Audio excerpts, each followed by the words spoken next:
கேளுங்கள் தரப்படுங்கிறது 28வது வீடியோ இது போடுறது. நம்மளுடைய சேனல் நோக்கமே பார்த்திங்கன்னா ஏழைகள் இல்லா உலகத்தில் இருக்கணும். இந்தியா மட்டும் இல்லை, உலகத்தில் இருக்கிற எல்லா பக்கமும் வந்து ஏழைகள் இருக்கக்கூடாது. அதற்கான ஆயத்த வேலைகள் தான் நான் பண்ணிகிட்ருக்கிறேன். அது கூடியவர்கள் நம்ம வீடியோவில் பதிவிடுவோம். அப்புறம் பார்த்திங்கன்னா வருங்காலத்தில் வரும் இல்லாமல் இருக்கிறதுக்கு வாலிப பசங்களாம் வந்து தங்கள் சம்பளத்தில் ஒரு 10% எடுத்து வச்சிங்கன்னா 50 வயசுக்கு மேலே அது வந்து உங்களுக்கு உதவிகரமாக இருக்கும். எந்த விதமான வறுமையின் கீழே போகாமல் உங்கள் குடும்பத்தை நீங்கள் செவ்வலை நடத்துறதுக்கு உதவியாக இருக்கும். ஏழைகளுக்கு உணவு, உடை, இருப்பிடம், இது 3 தான் மனிதர்களுக்கு அடிப்படை. மனிதர்களுக்கு அடிப்படையாகலாம். இருப்பிடம் தர முடியாது, உணவு, உடை நம்ம தரலாம். நம்மள்கிட்ட வீணான உணவுகள், வீணான உடைகள் ஏதாவது இருந்துச்சுன்னா உங்கள் கண்ணில் படுற ஏழைகளுக்கு உங்களுக்கு ஓய்வு நேரம் கிடைக்கிறத கொண்டு கொடுங்க. அது மாதிரி நீங்கள் ஆசிரியப்படுவாங்க. ஒவ்வொருவரும் பிறந்தநாள் கொண்டப்போ ஒரு ஏழைக்கு வந்து சாப்பாடு வாங்கி கொடுத்தீங்கன்னா இந்த உலகத்தில் வந்து பட்டினியில் யாரும் சாக மாட்டாங்க. பட்டினியில் வாழ்க்கை இருக்கலாம். ஏழைகள் இருக்க காரணம் அவங்க தான்.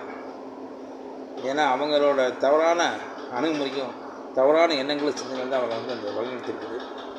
நம்ம வருமானத்தை அந்த மாதிரி தான் செலவு பண்ணணும். அந்த வருமானத்தை சேமிக்கணும். அதுக்கப்புறம் தான் செலவு பண்ணணும். நடுத்தர வர்க்கம் அப்படிங்கிறப்போ, ஏழைகள் அப்படிங்கிறப்போ இன்னும் கொஞ்சம் கவனமாக வந்து பண விஷயத்துக்கு இருக்கணும். இருந்தீங்கன்னா உங்கள் வாழ்க்கை வந்து சிறப்பாக அமையும்.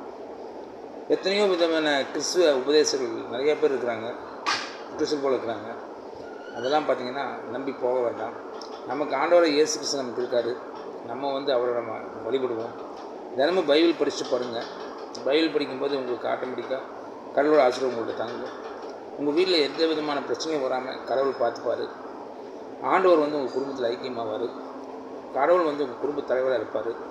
அதனால் நம்ம வாழ்நாளில் இருக்கிறதே கொஞ்ச நாள் தான், குறுகிய காலம் தான். அந்த குறுகிய காலத்தில் கடவுள் நினச்சிட்டு அவருக்கு அவருடைய வசனத்தை படிச்சுட்டு பார்த்தோம்னா நம்முடைய குடும்பமும் நம்முடைய சந்ததியும் நல்லா இருக்கும்.